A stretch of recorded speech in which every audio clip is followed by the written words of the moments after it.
Merci de votre attention, madame, monsieur. Dans l'actualité ce soir, le volontariat, on s'intéresse à son mécanisme de gestion. L'Agence nationale de volontariat met en place un plan stratégique sur les 5 prochaines années. Le document est en discussion depuis ce matin. On en parle tout à l'heure en début de journal. Autre sujet évoqué ce soir, le guichet unique. On en reparle aussi. Il est opérationnel, vous le savez, depuis plusieurs mois déjà. L'intérêt, les avantages. On en parle donc tout à l'heure dans cette édition. En fin d'édition, je vous emmène au campus universitaire de Lomé. C'est pour la finale, campus en live, succès assuré pour l'événement et les organisateurs. Bibi Shmola était sur scène à la grande satisfaction de ses fans. Voilà, madame, monsieur, le sommaire, bienvenue. Voici le journal. Bonsoir à tous. D'abord, ce coup d'œil au courrier des pères du chef de l'État.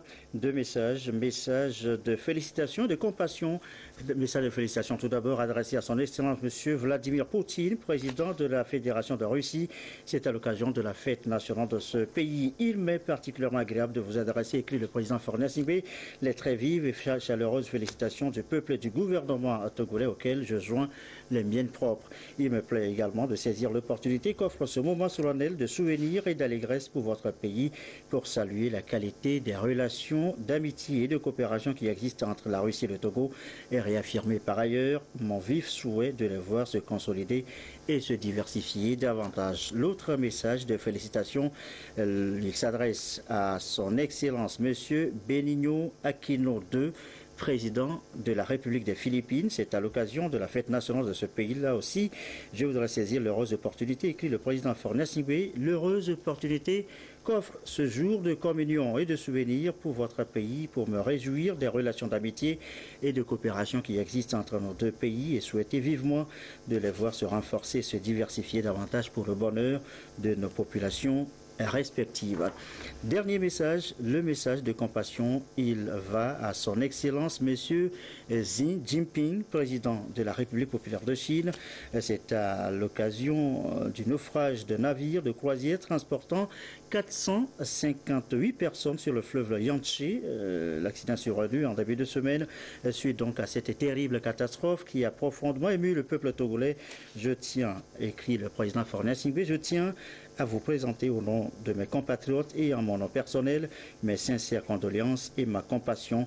Je vous prie par la même occasion de bien vouloir transmettre aux centaines de familles chinoises qui ont perdu des êtres chers dans cette tragédie le soutien et la solidarité de l'ensemble du peuple togolais. Voilà pour ce qui est donc du courrier des pères du chef de l'État ce soir. Cela dit, on en vient à notre premier titre, le volontariat. Nous l'annoncions en titre tout à l'heure. Le volontariat, son mécanisme et sa gestion. Fini, vous le savez, le Provonat. Puis une agence s'est installée en lieu et place, l'Agence nationale du volontariat. Elle vient d'élaborer un plan stratégique de gestion. C'est sur les 5 prochaines années. Le document est à l'étude depuis ce matin. Éric Dianipo et Demso Soupo. L'ambition de régler le problème de l'emploi des jeunes au Togo devient de plus en plus grande. Comment et par quels moyens assurer la pérennisation du mécanisme de gestion du volontariat au Togo pour ces 5 prochaines années? La réponse est contenue dans ce plan stratégique 2015-2020. Il sera donné ici carte blanche à l'Agence nationale du volontariat du Togo d'exécuter son premier plan quinquennal qui cible 3 enjeux et propose 2 plans d'action. L'agence a désormais une structure qui lui dit ce qu'il faut faire.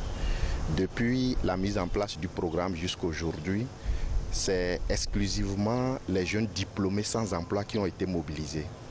Mais en adoptant ce plan stratégique, désormais, nous allons devoir travailler avec les jeunes déscolarisés. Nous allons continuer en mobilisant les retraités ou des professionnels qui ont une expertise, qui sont partis à la retraite, seront mobilisés dans un souci d'encadrement des jeunes, dans un souci de transfert de compétences aux jeunes, aussi une histoire de donner une autre chance à la population du 3e âge. Ça, c'est ce que nous avons appelé le volontariat senior. L'autre chose, c'est le volontariat à l'international. Nous sommes déjà en discussion avec France Volontaire pour que, avant la fin de cette année, au moins une dizaine de Togolais puissent aller en France pour 8 à 10 mois. L'autre chose aussi, le Togo a une grande diaspora qui est restée là-bas avec beaucoup de talents, beaucoup de compétences. C'est comment aussi faire venir cette diaspora pour des missions d'1 à 2 mois. Année après année, le programme donne satisfaction et la promotion du volontariat se révèle être un levier pour accélérer le rythme de développement sectoriel du pays. Depuis que notre pays s'est inscrit dans cette dynamique, nous sommes arrivés à la conclusion, après les quelques années de mise en œuvre, que le volontariat constituait en effet le meilleur mécanisme de mobilisation et de valorisation sociale des ressources humaines disponibles pour renforcer la réalisation des actions et des programmes sectoriels. La promotion du volontariat dans notre pays a ainsi contribué d'une manière significative depuis son initiation à l'amélioration de nos performances en matière de développement, notamment dans les secteurs sociaux et le développement de nos communautés à la base. En effet, en appuyant pour des missions d'intérêt général, les administrations publiques, les collectivités territoriales et les organisations de la société civile, les volontaires nationaux apportent une contribution considérable au développement socio-économique de notre pays. En 3 ans, le programme a mobilisé plus de 6 000 volontaires déployés dans plusieurs domaines de services sociaux de base et d'appui aux communautés. Le passage du Provenant à l'Agence nationale du volontariat du Togo exige de nouvelles expertises et compétences dans l'accomplissement du mandat qui est de contribuer à l'amélioration des conditions de vie des populations. Ceci en valorisant les ressources humaines à travers le volontariat. On va s'arrêter sur les grandes orientations de ce document du volontariat au Togo. En général, vous le savez, plus de 6 000 volontaires nationaux sont déployés depuis 2011. En quoi consiste le mécanisme de suivi de ces volontaires? Certains ont même déjà quitté ce statut de volontaire. Qu'en est-il alors du post-volontariat? Des questions, les réponses et de M. Soukou. Le volontariat occupe une bonne place dans la SCAP, stratégie de croissance accélérée et de promotion de l'emploi, et ceci comme un moyen pour favoriser l'employabilité des jeunes primo-demandeurs d'emploi.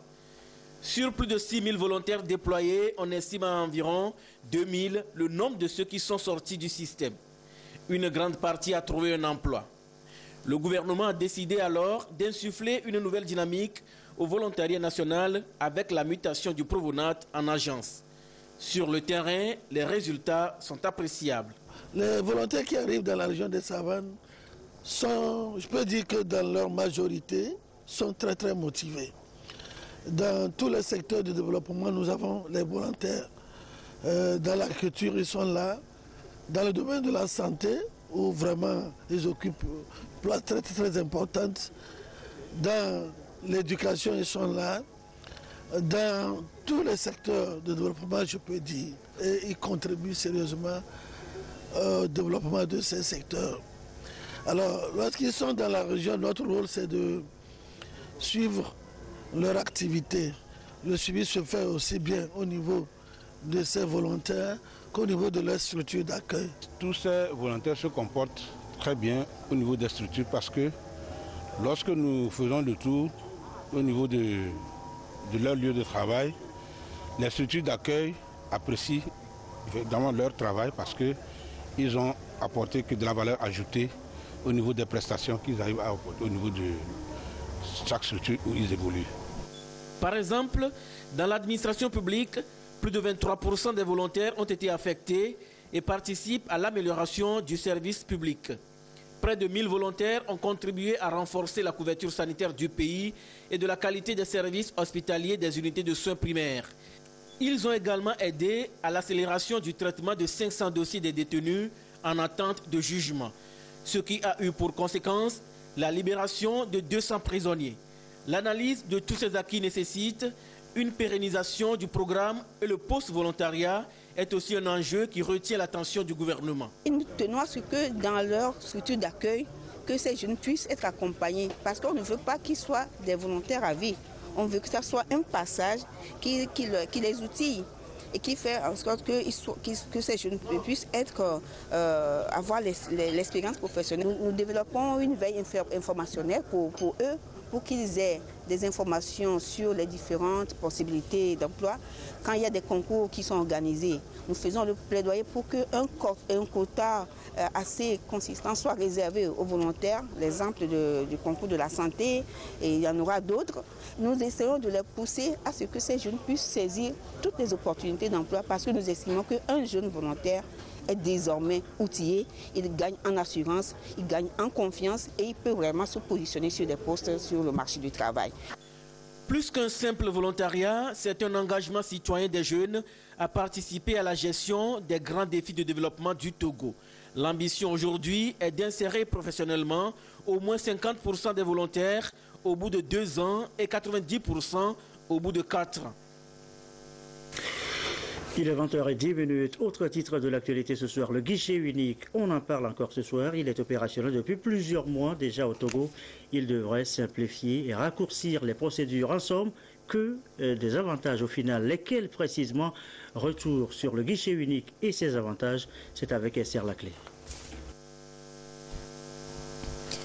Au seuil de la globalisation et pour améliorer le climat des affaires au Togo, le gouvernement a créé un centre de formalité des entreprises.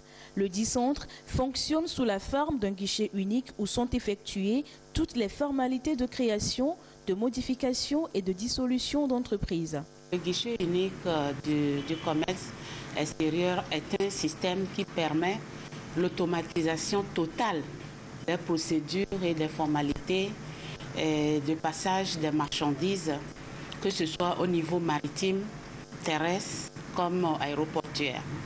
Il s'agit en clair de payer les factures en une seule fois, ce qui améliore la transparence, assure la sécurité et favorise la lutte contre la corruption et les faux frais. C'est une plateforme informatique qu'on a mis en place. L'avantage, c'est la sécurisation aussi des recettes de l'État. Et en ce sens que il n'y aura pas la dispersion des recettes de la collecte des recettes douanières.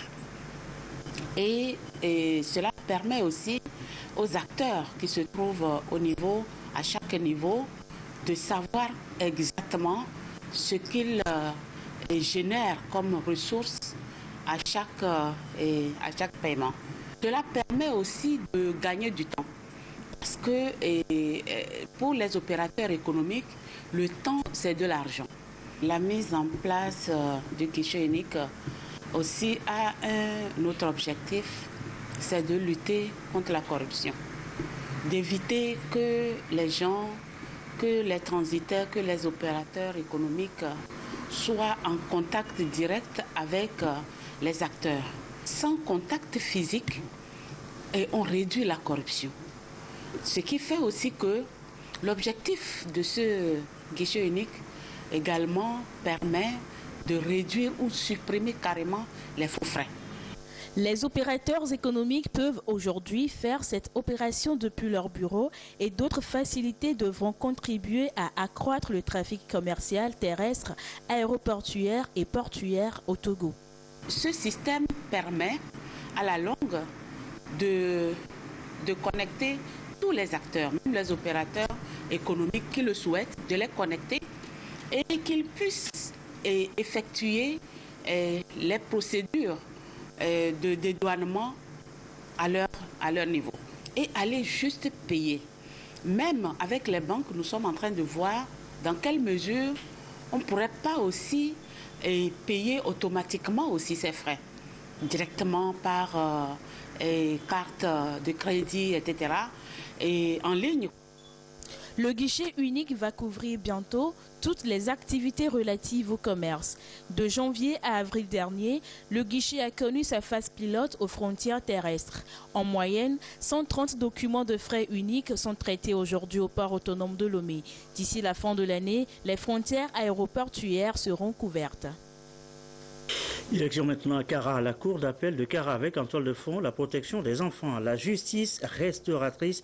Eh bien, c'est précisément le sujet, mieux un module de formation pour magistrats là-bas. La séance est en cours de Kara, la correspondance de Nestor Bourgeois, notre bureau sur place.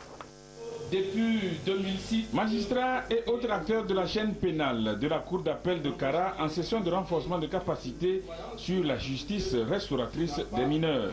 Une thématique chère à l'ONG Creuset Togo ACJDEP, Association Creuset des jeunes pour le développement et l'épanouissement intégral des populations, organisatrice de la formation.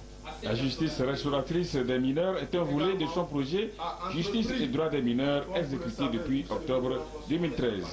Il y a une certaine lenteur dans le traitement des dossiers due à certaines incohérences et nous avons jugé opportun d'organiser un atelier de renforcement de capacités en faveur de ces magistrats. Nous avons prévu un certain nombre de modules et le tout premier module c'est un état des lieux. À partir de cet état des lieux, nous allons dégager donc les difficultés que nous avons rencontrées sur le terrain. On en échange sur ces difficultés et donc en faire une recommandation qui sera assortie donc de bonnes pratiques à mettre en œuvre sur le terrain. Il y a d'autres modules, notamment comment est-ce qu'on doit comprendre un enfant en conflit avec la loi à travers la psychologie de l'enfant. Les magistrats sont conscients des dysfonctionnements constatés dans le traitement des dossiers, mais ils évoquent des raisons d'ordre matériel et financier. J'ai des enfants même qu'on vient de nommer actuellement, beaucoup n'ont pas de matériel de travail. Maintenant, en ce qui concerne l'enfant, pour pouvoir bien le réinsérer, c'est qu'il faut parfois des mesures comme les enquêtes sociales et autres. Pour le faire, c'est-à-dire les enquêteurs ont beaucoup de difficultés, notamment d'abord les frais de cette enquête-là et au-delà la disponibilité des parents. Parce que beaucoup d'enfants et autres n'ont même pas un parent connu. Donc pour faire l'enquête autour de cet enfant, c'est un peu difficile de joindre ceux avec qui il est dans son milieu social pour pouvoir le faire. Cette session de formation est la 6e du genre. Le projet Justice et droits des mineurs du Creuset Togo ACJDEP est financé par des partenaires allemands, notamment Kinderrechte Afrika, KIA et le service allemand de la coopération. Les valeurs citoyennes, autre sujet de l'actualité ce soir, l'ONG Action pour le développement intégral s'indigne toujours des comportements de certains Togolais. L'accent est alors mis sur la sensibilisation. Le cas, encore ici, vous allez le voir dans les plateaux ouest. Yves Agbevivi. Ils sont une quarantaine de représentants d'organisations de la société civile et des représentants locaux réunis dans cet atelier de formation sur les valeurs citoyennes, bref, des comportements dignes d'un bon citoyen, des valeurs qui vont de la bonne cohabitation entre citoyens au respect des droits en passant par l'observance des valeurs d'hygiène.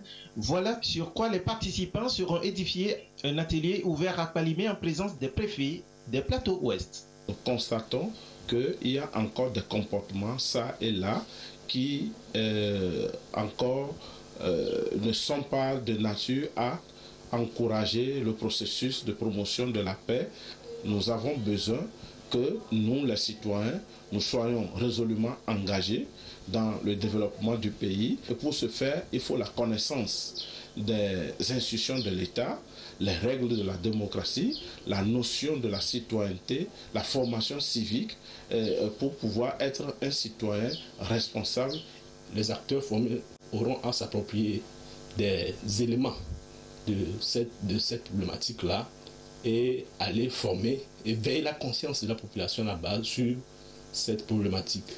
Initiée par l'ONG RADI, la formation a été financée par l'Union européenne à travers le PASCRENA et dans le cadre du programme d'appui à la société civile et à la réconciliation nationale. Dans les eaux territoriales togolaises, mouille depuis lundi, commandant l'Herminier, c'est un navire militaire français, une escale de routine, mais en fait, commandant l'Herminier protège là les intérêts français et consolide par ailleurs la coopération avec la marine togolaise. Emmanuel Adiaglo, Ramdan Bassina. Une fois encore, l'excellence des relations franco-togolaises s'est concrétisée à travers cette escale du navire militaire français commandant l'Herminier. Nous faisons escale à Lomé dans le cadre de la mission Corimbe, la mission française Corimbe, qui est une mission de permanence d'un bâtiment français, d'au moins un bâtiment français dans le golfe de Guinée, mission qui dure depuis 1990. Cette mission a pour objectif premier la protection des intérêts des ressortissants français, mais un objectif également prioritaire de cette mission, c'est la coopération et le développement de notre partenariat avec les marines africaines. Donc nous sommes surtout là pour travailler avec la marine togolaise de façon à former cette marine, à apporter notre savoir-faire de façon à ce que cette marine continue son développement et puisse devenir autonome. Cette courte escale va permettre de resserrer les liens entre marins français et togolais à travers une série d'activités dont ce match amical de football qui s'est soldé par un score de 6 buts à 2 en faveur de la marine togolaise. Prochaine escale du navire commandant l'air minier, le Cap-Vert. Par ailleurs, la coopération militaire entre la France et le Togo a permis à 82 élèves officiers d'active de 2 promotions de participer à un stage de brevet de parachutiste du 26 mai au 1er juin dernier. Un stage qui s'est déroulé au centre d'entraînement et de troupes aéroportées SETAP à Lomé. Ces exercices ont été conduits par un détachement d'instruction opérationnelle troupes aéroportées. Dans le reste de l'actualité de la littérature, avec d'abord Claude Assiobotis et Théo Ananisso, 2 écrivains togolais.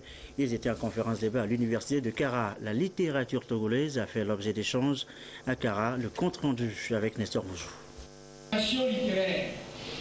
Claude Assiobo et Théo Ananisso, 2 écrivains togolais de la nouvelle génération. Le premier a à son actif des romans comme L'amour et le sang, Pêcheurs de sirènes, Les frères siamois et Les métamorphoses de Kofi K. Le deuxième a publié les œuvres comme Un reptile par habitant, Ténèbres à midi et la toute récente Le soleil sans brûler. Ces 2 romanciers étaient face aux étudiants de la faculté des lettres et sciences humaines de l'université de Kara pour une conférence débat sur le thème La littérature togolaise, une littérature décalée. C'est quelques ruptures qu'on a constatées au niveau de la production littéraire au Togo qu'on a essayé de relever. Et ces ruptures sont notamment thématiques, éditoriales et parfois esthétiques. Souvent, c'est des ruptures artificiellement créées. Par exemple, pendant la colonisation, le colon ne voudra pas qu'on parle de lui. Les premiers écrivains comme Kouchero sont obligés de choisir un autre terrain thématique pour s'exprimer. Donc, ils ne pouvaient pas se permettre d'avoir le même discours que ceux qui étaient à l'extérieur en France, là où les choses sont plus libres, la presse est plus libre et les gens pouvaient facilement s'exprimer. Par ailleurs, les conférenciers ont relevé que la littérature togolaise fait preuve d'une certaine vitalité. En France, les Togolais sont le pays qui, chaque année au moins, dont un de ses ressortissants publie un roman, un livre. Et c'est vraiment une vraie vitalité. Nous sommes un certain nombre, mettons au moins une demi-douzaine, et chacun d'entre nous a publié au moins 3, 4, 5 livres, ce qui fait beaucoup en quelques années, en 10-15 ans, ça fait beaucoup par rapport à tout le temps qui a précédé. Donc la littérature togolaise est en grande vitalité et il faut regretter que sur place au Togo, on ne s'en aperçoive pas parce que ces livres n'arrivent pas jusqu'ici facilement, c'est très difficile. L'intérêt de cette conférence débat est de susciter auprès des étudiants l'amour de l'écriture pour que la littérature togolaise soit davantage prolifique. On reste à Kara et avec Nestor Mouzou, toujours avec lui, je vous amène à cette expo d'œuvres d'art, direction la maison d'arrêt de Kara. Tout ce que vous allez voir, eh bien, c'est fait à la main par les prisonniers là-bas. Le récit, Nestor Mouzou. L'art au service de la réinsertion. C'est au titre de ce projet que cette exposition a été faite à la cour d'appel de Kara. Il donne l'occasion aux personnes privées de liberté d'exprimer leur talent à travers l'art de l'imaginaire. Ce sont les détenus de la maison d'arrêt de Kara qui ont produit ces œuvres. Quelques-unes des œuvres ont été réalisées à la suite d'une formation dispensée grâce à l'ATFA, Association togolaise pour les femmes abandonnées, qui pilote le projet L'art au service de la réinsertion, projet qui est à sa 5e édition. La réinsertion doit être effective, sinon il y aura les récidivistes.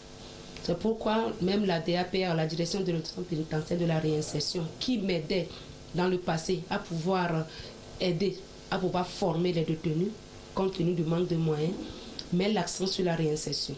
J'ai pu décentraliser cette formation de Lomé à Kara et après Kara, ça serait à Atapamé. Le projet L'art au service de la réinsertion est soutenu financièrement par le Fonds d'aide à la culture. C'est une initiative à encourager parce que les toiles que nous avons vues et les tableaux sont vraiment magnifique. Et nous pouvons à travers cette exposition dire qu'il y a du potentiel dans la prison civile de Kara. Ces œuvres feront l'objet d'un concours. La compétition sera organisée à Lomé lors de la célébration de la semaine du détenu. En principe, la semaine du détenu est observée en janvier, mais au Togo cette année, les manifestations sont programmées pour le mois d'août. Les sports à présent, les sports, et ce soir encore, c'est avec Claude Ama. Bonsoir Claude. Oui, bonsoir garçon. Et Claude, après leur défaite 1-0 contre les Blasters samedi dernier à Accra en amical, et bien les éperviers dimanche prochain jouent à Kégué contre les Lone Stars du Libéria. C'est pour cette fois-ci le compte de la première journée des éliminatoires Gabon 2017. Justement, le nouveau sélectionneur, le Belge Tom Saint-Fist, s'attelle à mettre en place son schéma tactique dans l'ordre et la discipline. Les joueurs admirent d'ailleurs sa méthode de travail dans la rigueur. Et on verra Claude. Voilà, le match, on verra Claude après. La prière, puis l'échauffement sous la supervision du préparateur physique désormais intégré au staff technique. Ils travaillent très bon ensemble avec les joueurs sont prêts. Some joueurs sont un peu fatigués de saison parce qu'en Europe, la saison est finie. Passé cette étape, la deuxième phase de l'entraînement est attaquée.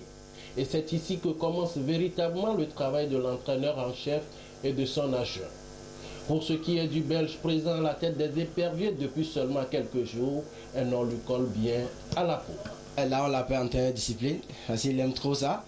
Ça change d'avant, il essaye de mettre beaucoup de discipline, de rigueur en place à chaque séance. Il essaye de mettre quelque chose en place, voilà, d'avoir une bonne base défensive pour ensuite après se projeter vers l'avant. Donc voilà, il demande beaucoup de rigueur défensive avant tout, et puis après de jouer les coups offensifs à fond.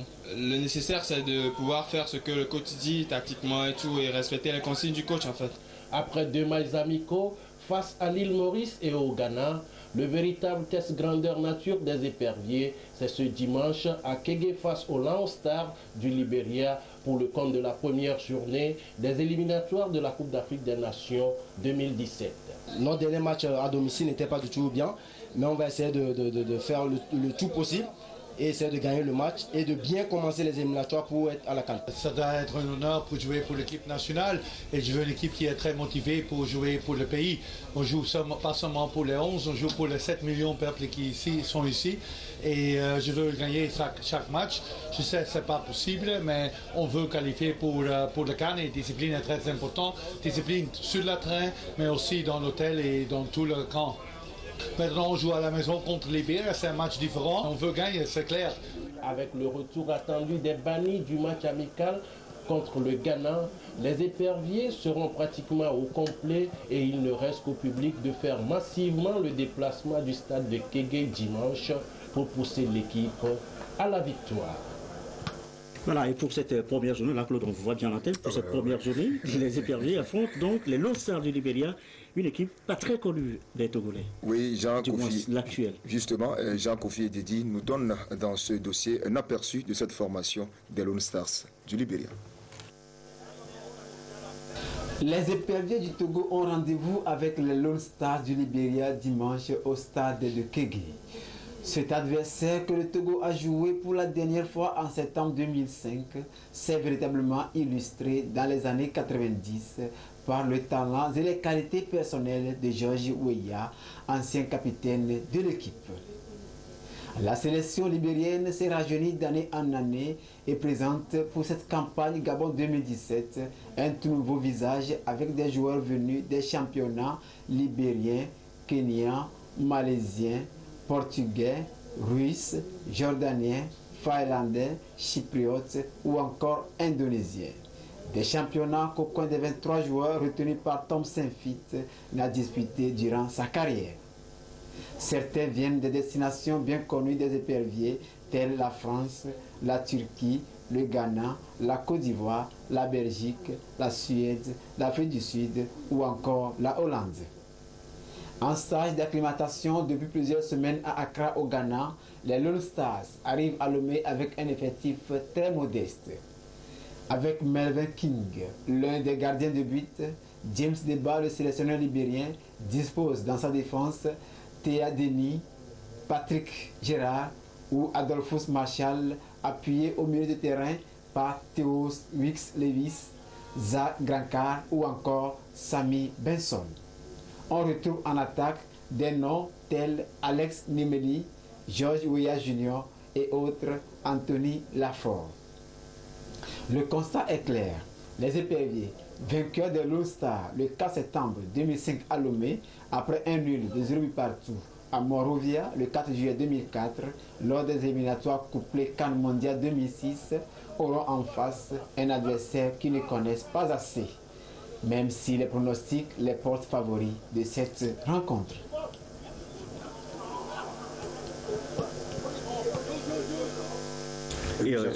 C'est tout. Alfred Kolani et ses invités seront au rendez-vous samedi dans une émission spéciale consacrée justement à ce match Togo-Libéria. Et on suivra le match dimanche prochain au stade de Kégué. Merci beaucoup Claude. De la musique, avant de refermer cette édition, de la musique de Bibiche Mola et du Campus en live. L'apothéose, c'était lundi dernier. Ambiance réussie. La présidence de l'université, le COUL, le centre des œuvres universitaires de Lomé ont mis le paquet. Le récit, Augustin Kossi.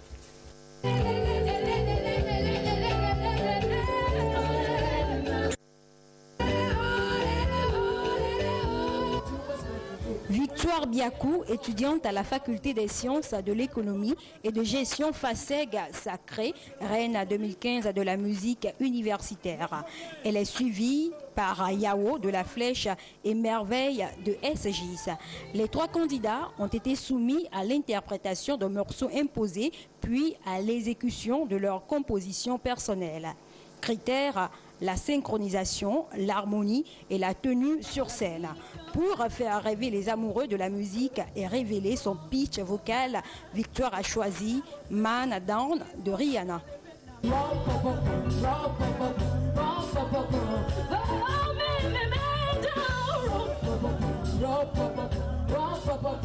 Ouais, je suis très heureuse, ça se voit pas. Et je remercie les initiateurs, tous ceux qui ont pu acheter, tout le monde, tous ceux qui nous ont soutenus. Et je dis merci à vous aussi. Le niveau a évolué par rapport à l'année passée. Il y a beaucoup de choses qui sont améliorées par rapport à la composition composée. Il y a eu beaucoup d'améliorations par rapport à l'année prochaine. Campus en live 2015, c'est aussi un time show animé par Bibiche Mola, artiste togolais de la musique reggae. Pendant 2 heures d'horloge, il a constamment tenu en haleine le public.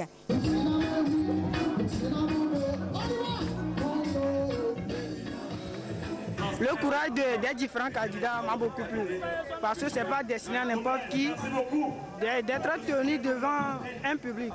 Donc, je les ai adorés.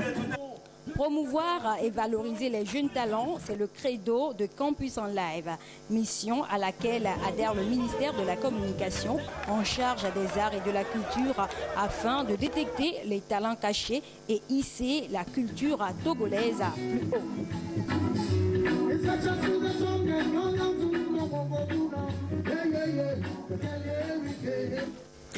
Et voilà, c'est tout en musique donc que se referme cette édition du soir. À retenir tout de même que l'Agence nationale du volontariat finalise en ce moment même un plan de gestion pour les 5 prochaines années. Le document est à l'étude depuis ce matin, réuni donc à Lomé sur la question. Nos programmes ce soir, la météo tout à l'heure, le ciel menace encore ce soir. Rachel Aokou nous en dira précisément juste après ce journal, 22h30. L'info vous retrouve dans notre dernière édition. Merci à vous qui nous suivez ce soir à Kara, dans la Cosa, à Cotonou au Bénin, sur la télévision togolaise et comme d'habitude toujours fidèlement. Bonne soirée.